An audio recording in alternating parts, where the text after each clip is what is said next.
Shalom, shalom, shalom. Listen.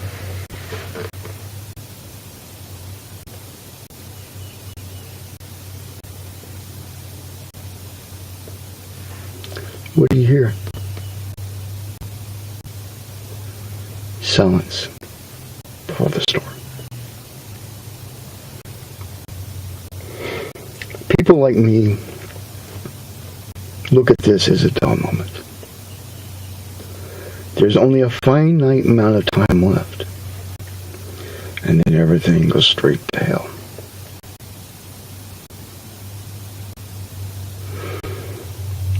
You can tell by reading the news, watching what people say. Look at what they're obsessed about. Viewing the hate that spews from their mouth. And knowing that it's only the beginning. I once told my ex that there was not much time to dilly-dally or procrastinate. Well, she's human. So she did. But there's more to it, but it's not really important to that and to this.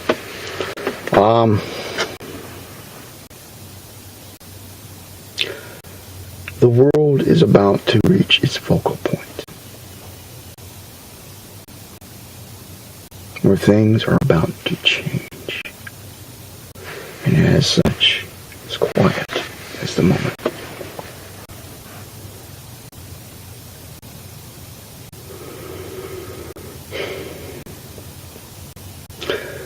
You have to listen to all things about you. Do not always engage into conversations, but listen what is being said. And then listen to what is not being said. It will take a great deal of patience, and it can take a great deal of control. We're all human. We all fail. But we should try to do those things that are necessary. In the way things are.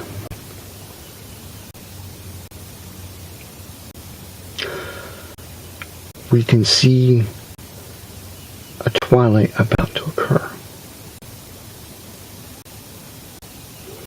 And we know things are about to happen. In Britain, they're up in arms over UKIP. That's the United Kingdom Independence Party, whom does not wish to have anything to do with the UN. They wish to basically go into a degree of exile. Isolationism. And there's a lot of people, and I got a friend by the name of Mark. I call him a friend. I really don't know him. Who thinks that he needs the UN, I mean not the UN, but the EU in there to keep his life the way it is. Mark's dying. And Britain is about to dismantle the NHS. And leaves him in a bind.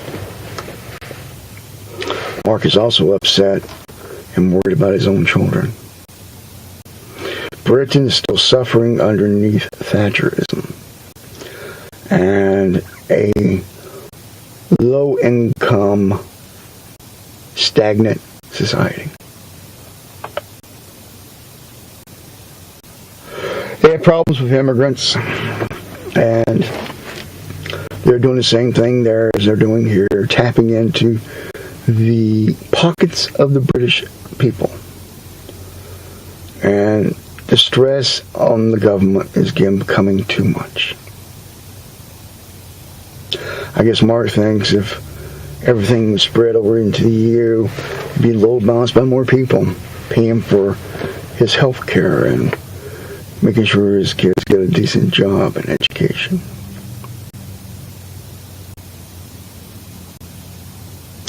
The truth of the matter is, Large corporations thrive in a single government economy. They only have one set of laws to deal with. Makes things easier. Their degree of profit can increase. They would basically remove any religious conflict, knowing that people do need a religion. They would just prefer them to have one. And that is dedication and loyalty to the company. Nothing else. So, Mark, really thinking only of himself, which I can understand, especially since he's dying. Well,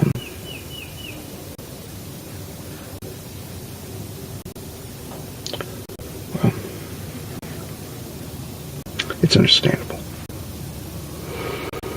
It's understandable.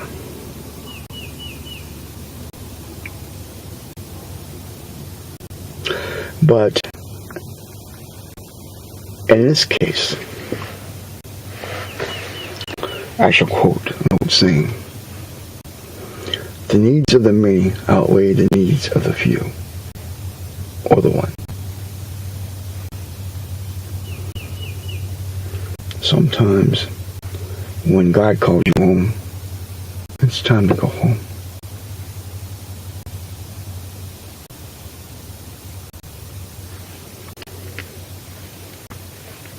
That can't be changed.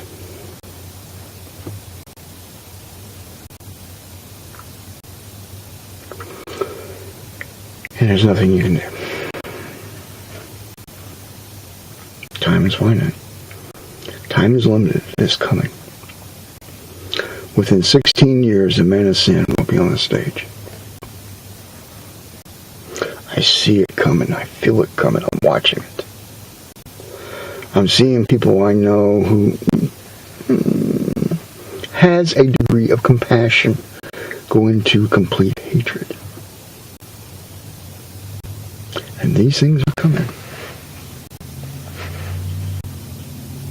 One of the other things Mark was going on about was Damascus. Oh, the war of Damascus. How it's ripping people apart and everything else. Worried that Israel will bomb this or bomb that, and that would start a whole chain reaction. This is a worry of a people that does not know what is to come. They always feel a bigger or more powerful government can keep everything in check. Where actually they're given power to the devil.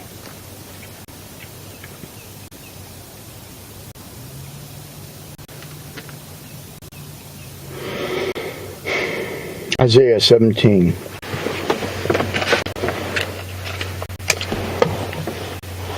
This is somebody else I know. The burden of Damascus. Behold, Damascus is taken away from being a city and shall be a ruinous heap.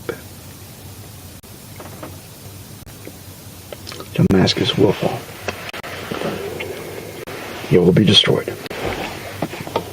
And nothing whatsoever will save it.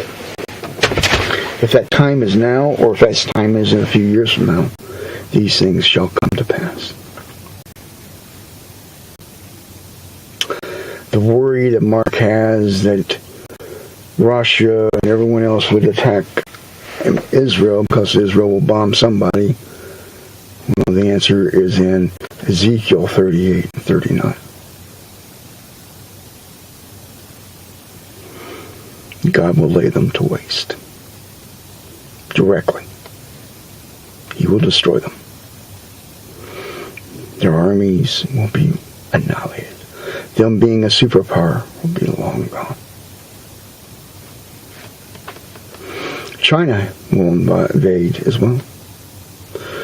They will come through Iraq over the Tigris and Euphrates River. And within a period of a few hours will be decimated. Thus God will release two demons, one under the Tigris and one under the Euphrates River, to destroy them. Nothing will survive. And they will cease to be a power. And then the armies of the Antichrist shall go into Jerusalem 42 months after he declares himself as sole ruler of the world. Takes power, actually.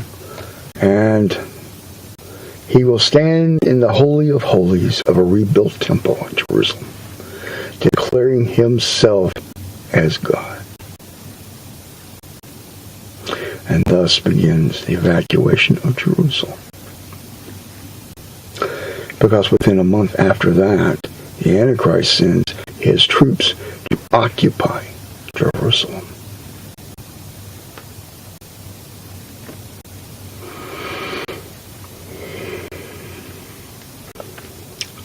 And then towards the end, you will have Armageddon. The battle for Jerusalem. In the end.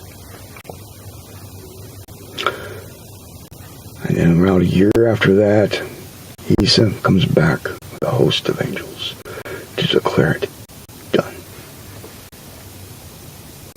And then begins the prophetic fulfillment on that day of Rosh Hashanah. And the judgment will be done.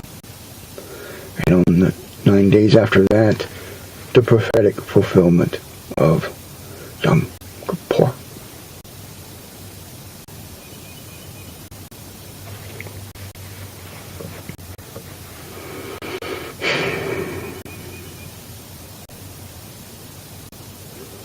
These things can be changed. The thing I want to toss at the end of this, it's a segment from a movie. I don't think it will necessarily be this way per se, but the root of it will be. And actually the very last part of the scene will be a commonplace story throughout the world. Testament of people and their hate. Shalom. Where are these Bibles going? Utah! That's right! Keep it!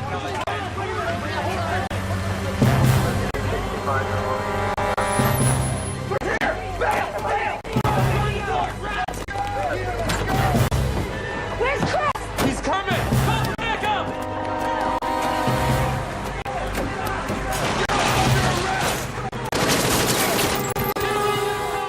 Bruce, we can't leave him! We gotta get these Bibles out of here!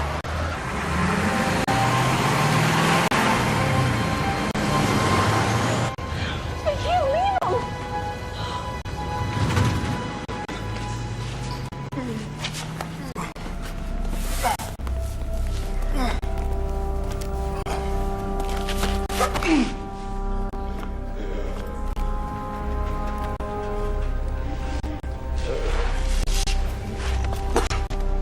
Guess you know I can execute you right now, if I want to. So who do you work for?